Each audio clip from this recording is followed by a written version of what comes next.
Olha só, nós humanos temos um impulso quase que natural para organizar o mundo, né? A gente cria categorias bem claras para tudo: cadeiras, carros, ferramentas. É o nosso jeito de dar um sentido para as coisas. Mas e quando a gente tenta aplicar essa mesma lógica à própria vida? Bom, aí o desafio fica infinitamente mais complexo e fascinante. Vamos pensar um pouco nisso. De um lado, você tem objetos, como móveis. Uma cadeira, por exemplo, tem um propósito, um design bem definido. É simples. Agora olha para o outro lado, os tentilhões de Darwin. Aquelas diferenças sutis entre eles não foram projetadas por ninguém. Elas foram, sabe, esculpidas ao longo de milhões de anos de evolução. E é por isso que classificar seres vivos não é só organizar caixinhas, mas sim decifrar uma história gigantesca. E que história, hein? Os cientistas estimam que existam algo entre 5 e 100 milhões de espécies na Terra. Mas, pasmem, até hoje, a gente só conseguiu nomear formalmente cerca de 1,9 milhão delas.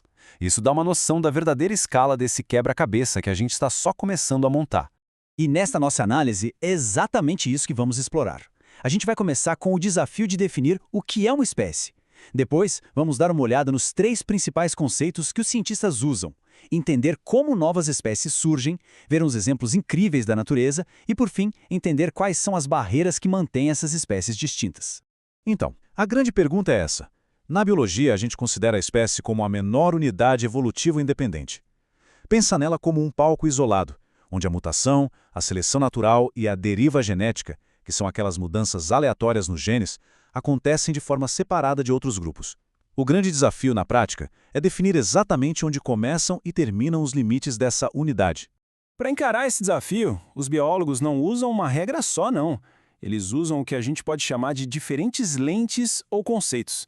Vamos dar uma olhada nos três mais importantes para entender como eles tentam decifrar o que de fato é uma espécie. O mais interessante aqui é perceber que cada conceito tem seus pontos fortes e fracos. O morfológico é o mais intuitivo, baseado na aparência. Mas ele falha com espécies que são idênticas na aparência, ou quando machos e fêmeas são super diferentes. Já o biológico foca na reprodução, o que é chave, mas como aplicar isso num fóssil? E o filogenético, que usa a ancestralidade comum, é super poderoso, mas exige análises genéticas complexas, demoradas e caras. Ou seja, não existe uma resposta perfeita e única. E por falar no conceito biológico, o grande nome por trás dele foi Ernest Mayr. A definição dele, focada nesse isolamento reprodutivo, foi uma verdadeira revolução na biologia evolutiva e continua sendo uma das mais influentes até hoje, mesmo com as suas limitações. Certo, já que definir o que é uma espécie é tão complexo, vamos mudar um pouco o foco.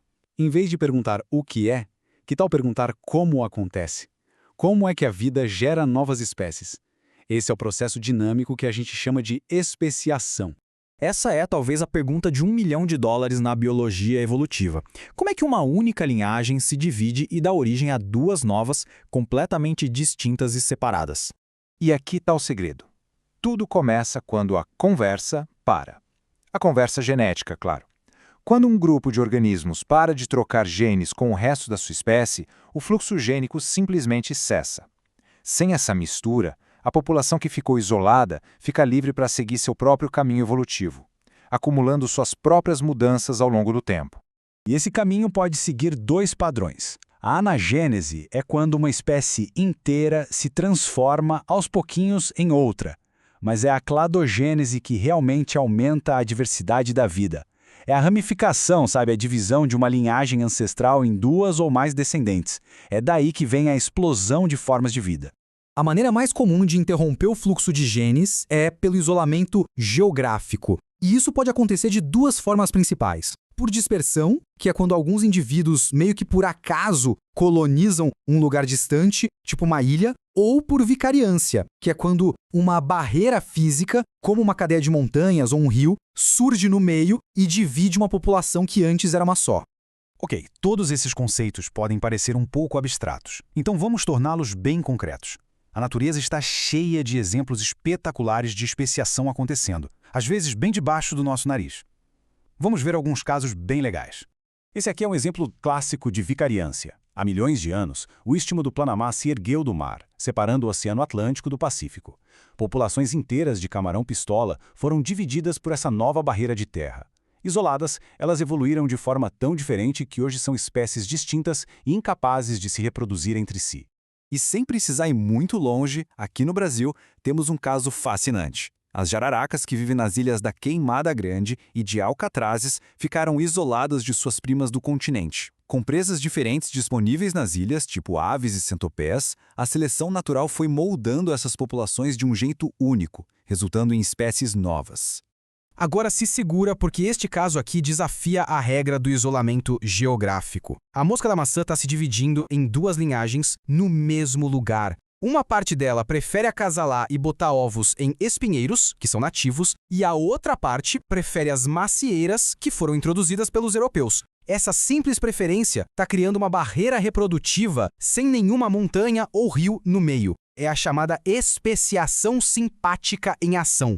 Muito bem. Uma vez que as populações se diferenciaram, o que impede que elas simplesmente voltem a se misturar caso se encontrem de novo? Agora a gente vai para a peça final do quebra-cabeça.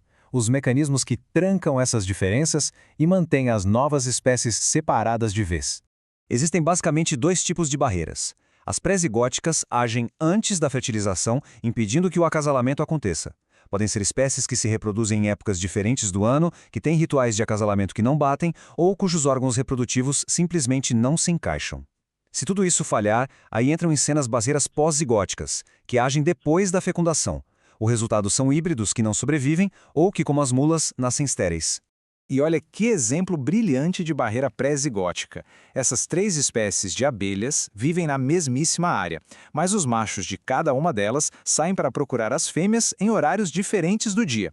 Uma voa no começo da tarde, outra no meio da tarde e a terceira só no final. Um simples desencontro de agendas que funciona como uma poderosa barreira reprodutiva. Então, para a gente amarrar tudo, definir o que é uma espécie não é nada simples. O processo de criação de novas espécies, a especiação, começa quando o fluxo de genes entre populações é interrompido. Isso permite que o isolamento, a seleção natural e o acaso genético criem diferenças. E, finalmente, as barreiras reprodutivas garantem que as novas linhagens permaneçam distintas, alimentando a incrível diversidade da vida que a gente vê por aí. E tudo isso nos deixa com uma pergunta muito atual. Com as mudanças ambientais aceleradas que a gente tem provocado no planeta, será que estamos criando novas oportunidades para a especiação, como no caso da mosca da maçã? Ou será que, na verdade, estamos acelerando a extinção e interrompendo milhões de anos de histórias evolutivas antes mesmo que elas possam se desenrolar? A resposta para essa pergunta vai definir o futuro da biodiversidade na Terra.